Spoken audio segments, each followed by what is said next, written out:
Hello and welcome to Anarchy Trading, guys. Listen, today what we're going to be discussing is something that essentially has been coming up almost with every single person I've talked to on our Discord channel. Shameless plug to our Discord channel, by the way, guys. Join in the with the link in the description.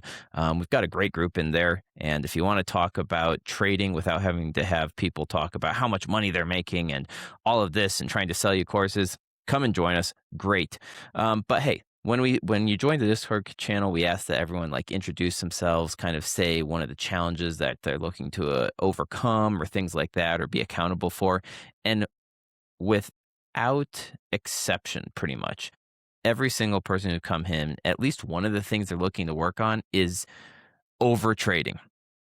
Now, overtrading, let's be straight. Overtrading doesn't mean the same thing for every person. And I think people hate that. So that's what we're going to be discussing today. Overtrading, what is it? What does it look like? How do you identify it? And then how do you fix it? And what are some practical things you can do to help you prevent overtrading for you personally? Levi, what's up, man? Hey Jordan, yeah, not much.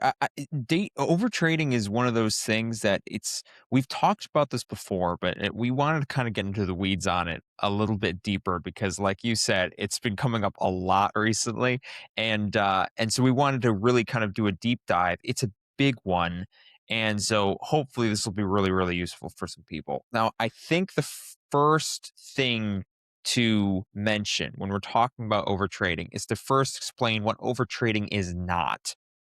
Overtrading is not taking a lot of trades.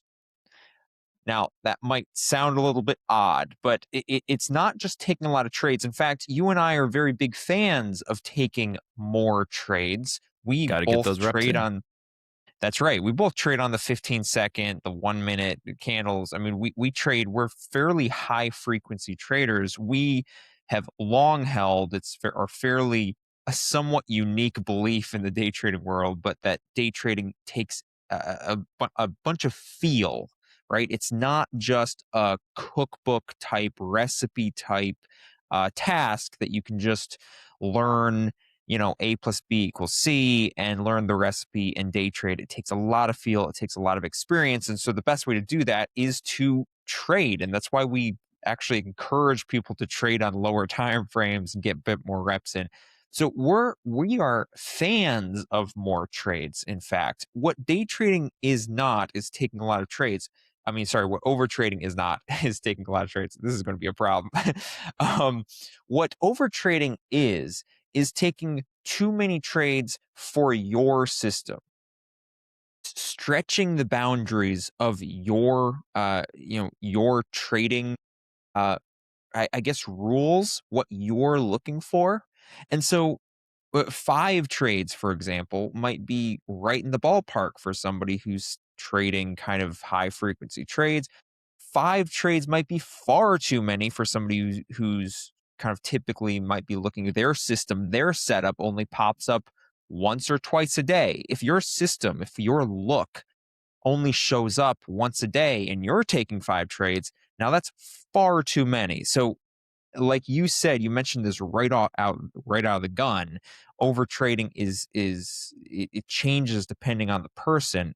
It kind of sucks, makes it a little bit difficult to talk about, but just like all of trading, things are more complicated than just, hey, 5 trades is too many, right? That would be a little bit too easy, unfortunately.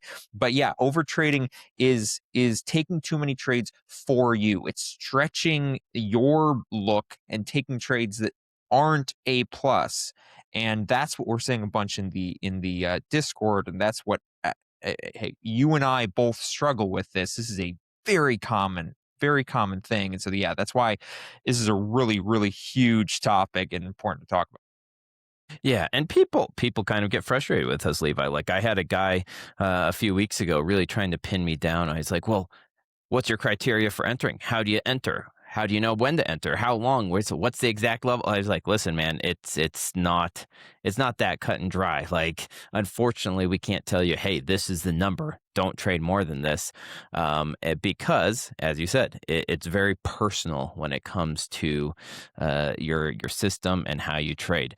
So." Now that you mentioned that, like, how do we identify whether you're overtrading? Because again, we said it's very personal. Well, let's go through some practical examples of how do you identify or what does bad or over trading look like? Well, first one is taking trades that are close enough, right? You're like, I'm waiting for it to retrace here, but you're like, well, I'm gonna get enter in now. It's not quite to that level. I'm famous for this one. It's like, close enough, and then it doesn't hit it, right? So that's one of that's kind of one identification that you're taking over trading. Another one is jumping in early because you're afraid to miss. Same thing. Re-entering right after you get stopped out. Levi, you and I do this all the time, or at least used to. Right? It's like you enter and you're like, oh, it retraced. I'm going to hop in, and then bam, you get knocked out. But then, oh, it left a nice little wick. I'm going to get back in, and then bam, you get back at right. Like I think we've all done that. Um, Trading during dead market conditions just because you're bored or you want to be involved. That's over trading. Increasing your size after a loss because you want to make it all up. I mean, that's revenge trading, but revenge trading is over trading, right? Like, I think over trading well, like if you quit over trading, you probably stop most revenge trading because revenge trading is over trading. And finally, just trading when you're like distracted, tired, you're at work. Like these are all things that we've talked about in the Discord just over the last month or two, interacting with listeners because these are things that people say they're struggling with. And listen, Levi, it's not like everyone's unique, right? We've all faced one of these things when it comes to overtrading in all of them. If you recognize any one of those things we just talked about in yourself, you're probably overtrading. And we probably need to think about, hey, maybe we need to start working on trying to mitigate that. You mentioned a couple things that hit really close to home, and there's some things you can do about that. So when it comes to over trading, when it comes to, I think a lot of people misunderstand maybe, and maybe because we're not often clear about what it means practically speaking when we say day trading is based off of feel. So we're very much a feel based. We're very much feel based day traders. So we do have systems, but they're We're fairly part of the simple. art. Yeah, yeah, yeah. We're very we're very touchy feely when it comes to day trading. Now we have systems, we have kind of best practices. I base my trading on essentially support and resistance, but it's very simple ultimately, and I rely on feel. What that doesn't mean though is kind of just taking trades willy nilly. And I think when you're going through Willy when nilly. you're Does anyone watching use the word willy nilly anymore? it's like real old. It's old school, man. I feel like the 50s. Oh, I don't take willy nilly trades here. Um, but as you're trading throughout the day, you should be watching, and this kind of annoys people when they're watching me trade because I'll change my mind constantly, and it's because you're watching 15-second candles. And so the look changes constantly. And so you'll be like, well, hey, if price traces here, if price goes back here, I'll be looking to take this long. And then price will change. And in a matter of minutes, I'll be like, man, I don't know. I mean, I think I might be, if price gets here, I'll be taking a short. But you're looking ahead and you're making small commitments to yourself. Now, those commitments can change. You can choose not to take them. But what you shouldn't be doing is just you see a look and you just take it. What you should be doing is watching and going, hey, if price does X in the next little bit, I'm looking for this. I'm looking for price to hit here, and then I'll take the trade.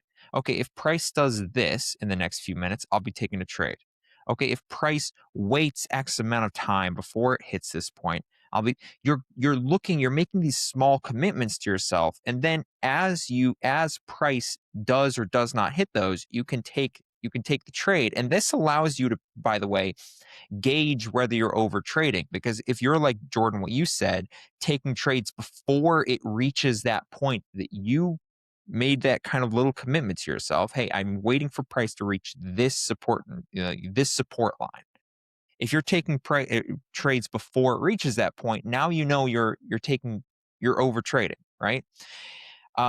If you're taking trades, if you're looking at the market, you sit down at the market and the market looks whippy or choppy or too volatile, and you would tell someone who is not a trader not to take a trade that time, if you would tell a more beginner, a person who's taken less trades in the market than you, hey, this is a bad market condition, you know those times, then why are you taking trades during those times, right? All of these little things, just making those wise decisions ahead of time, you can tell if you're over trading fairly easy. And again, like you said, this is a very common one that people know they're doing. It's not like this is something that people don't know. Then we get into the point, I guess, Jordan, and that I'd be curious about. Okay, what do you do? Like, if you know you're over trading, what do you do to actually stop it? Maybe more practically than just like stop it. Other than, hey, just stop it. What's the best advice that we can give day traders to go, okay, you know you're doing it. How do you stop? Yeah, well, I think very quickly before you say, I know I'm doing it, let's stop. I think you need to identify the underlying principle of why you're doing it, because why you're overtrading is going to be different for different people. Because I think it can be boiled down to maybe 4 or 5 different reasons. Number one, you can be bored. We've talked about it. If you're sitting looking at the market and it's a crappy market and it's doing something that's just ranging, it's not moving anywhere, or it's being super wicky, you said it. If we're just watching it and you're just taking a trade because like, I got to take a trade today. That's going to be one reason you're over trading. Another one, FOMO. It's like, oh, big wick, big move. If I get in now, I can make this much money. The fear of missing out, guys. By the way, I didn't even know what the acronym FOMO meant until a couple years ago, but that's a whole nother story. Revenge trading. Hey, we've all done this one. You lose a trade. It's like, I'm going to get that trade back. I got to end the green today. Very rarely works out, but we already know that. And finally, just, identity issues. You're not feeling like if you're sitting there and it's like, well, if I don't take a trade, I'm not actually a trader, or I'm not actually trading. Like you can get into that where you start getting into your head. You're like, well, I got to take a trade. I'm trading today. No, you don't. But all of those things can lead you to over trading. So once you've identified that, what are some things you can do to stop trading? One, and this is the one that all traders hate to hear this, Levi. And I'd love to, like, new traders always gulp when I tell them take 3 trades max per day. Take 3 trades max per day. Now, when I say that to traders who are new or newer or still aren't making money, they freak out. And I struggle to understand why. And maybe you can tell me, Levi, because and you and I have both been there. We're like, we don't want to keep ourselves to 3 trade. We're leaving money on the table, which is kind of funny because everyone who says they all don't want to keep themselves to 3 trades a day, I guarantee you aren't making money. So why are people so freaked out about putting a trade limit of 3 trades onto their trading? Levi, you have insight? Well, yeah, I mean, I think the reason behind that is that it's, again, this gets back to a really a unique aspect of day trading, which we talk Yeah. about a lot, but Effort that does not equal results. you mentioned it last week. Yeah, that effort does not equal results. So you in everything else, doing more makes you more, right? If you're in sales, making more sales calls makes you more money. If you're doing literally anything, putting more effort in makes you more money. And so it's really, really, really hard to get out of that mindset when you're day trading. Like, I mean, it's just really hard. Literally everything else is about the more the more you do, the more you make. And day trading is not like that. And so I think that's all. I think that's the reason people, you want to take more trades because it feels like you're doing more, you're making more money, or it feels like you're practicing more, like you're making more effort, that you're going to get better sooner, right? If you're taking like like I like here we are after the big talk at the beginning about, hey, the number changes for every different person, but we're here we're giving a number for 3 trades. I think it's a good thing to put a number for beginning traders, simply because, and the reason you put a limit on, there's a big reason for it, is that it forces you to be really careful about what trades you take. So if you're only allowing yourself, the reason this is really powerful to stop over trading, Even if you see more, you're trading on like the 5 second candles and you're trading for like an hour and you see all sorts of great setups. Even if you're that person, um, then all this does is it forces you to really take high quality setups, right? It really forces you to go, okay, what am I looking for here? And what do I want? And then you take them because if you don't force yourself to keep a trading limit, if you don't force yourself maybe even to go lower than you need, force yourself to go lower than you should, what that does is if you force yourself to do that, it forces you to start asking questions about, okay, what do I want? And then it forces you to wait for those. Because if you don't, then you start taking everything. Everything starts looking good. We've done a whole podcast episode on this called the blue dot principle. If you just keep looking for opportunities, you'll find them. And so you have to be really, really careful. And this is why, Jordan, I think that daily limit is really, really important. It forces you to contextualize that. Yeah, for sure. And that kind of goes to my point too, which we kind of already talked about, which is define your A plus setups, right? So know for yourself, what does my A plus setup look like? And this usually is done by take your trading journal from the past month or 2 months and go back and look at, hey, how were my trades? Where were my winners? What did my winners look like? And identify what those truly great trades are, and then focus on only taking those trades and keep that three max, because again, that three max, trade max, and your ace plus setup, those go hand in hand. And when you have both of those and you've identified those together, it's going to revolutionize your trading. It's going to take a while, but it's going to revolutionize your trading because now you are no longer just trading because you're bored, because you only have a three trade max. So let's be honest, if you do trade because you're bored, well, you're going to use that three trade max up pretty quickly and you're going to have to wait until tomorrow.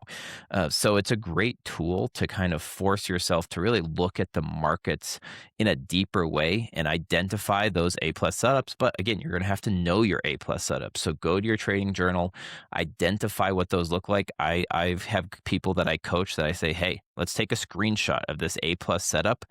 Let's put that on your desk. So when you're trading, you can see, hey, this is what I'm waiting for. This is what my criteria are, etc. Um, Other one, let's be honest, take a mandatory pause after a loss. The biggest, one of the other big things that causes over trading is revenge trading. We've all done it. You have a loss and you want to get back in. But we all know you are not in a place of mental clarity when you have just lost. You're going to see things, as you said, blue dot principle. You're going to see things. You're going to see a win around every single corner. Not necessarily there. So guess what? Every time you have a loss, put a mandatory 10 or 15 minutes to take a break, walk away from your computer, go do something else, go do some push-ups, go do some work, go do anything but look at your charts so that you can stop, regroup, and come back, and you're not trading with your emotions, because conquering your emotions is key to being able to really make money in the markets, because as we've said, it's a very high mental load when you're trading. And so being able to take that pause and take that step back, I think is going to help a lot of people. And we've seen it. There's been some guys and girls maybe in the Discord that have done some great job overcoming over trading and revenge trading specifically over the past few months. Great job, guys. You guys know who you are, and I think that being able to do that is super key to be able to overcome your over trading habits, especially when it comes to revenge trading. Yeah, yeah, the revenge trading is a big one. I had another thing that you can do, another practical thing. So we've talked about kind of defining, like you said, defining your setups, putting a stop loss, a stop limit, um, putting a limit on your trades themselves.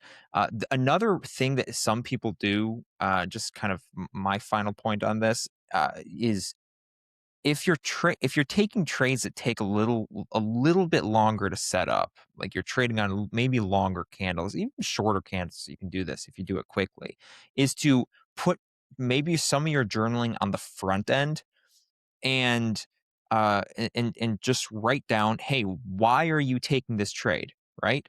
A lot of people take the trade and then write in their journal about, hey, I took this trade because, and then you can make up whatever, right? Journal it on the front end. If you can write down, hey, this trade, if it hits this line, I'm going to take it because it's this kind of fits my criteria, blah blah blah, and I was waiting for it to hit this line. And if it does, I'm going to take it. If you can do that, it's really useful. Now, if you're trading kind of higher frequency trades, if you're trading on 15-second candles, Jordan, like you do, sometimes you don't have that ability. But I mentioned this early on. You don't necessarily, if you're taking trades kind of very quickly in setups that happen very quickly, still do it. Just do it. You can do it kind of mentally to yourself. Just be telling yourself the story as you go through your trades. Hey, if price does this, I'll do this. If price do this, making these little commitments to yourself as far as what are you looking for, what's the setup you're looking for, and so don't just let things happen. If you're just letting things kind of happen, if you're letting the market just happen to you, you're going to get yourself into trouble. And so, kind of making those little commitments, making those little stories for yourself, those journal entries, whether those are actual journal entries that you write down or whether you don't have time for that, at least making those journal entries in your own mind and kind of keeping those commitments to yourself will help you in a really really large way. For sure. And I mean, just to close it off, listen, guys, over trading is something that is fixable. So come join the Discord, link in the description. And also, hey, listen, it helps us to subscribe to the podcast. So subscribe, share it with friends, write us a review. And, if you have any questions or any ideas for the podcast, throw them into the Discord channel. We always love talking about with you guys, and also always love working on over trading. It is something that it takes a village to do. So looking forward to seeing you there. Have a great week.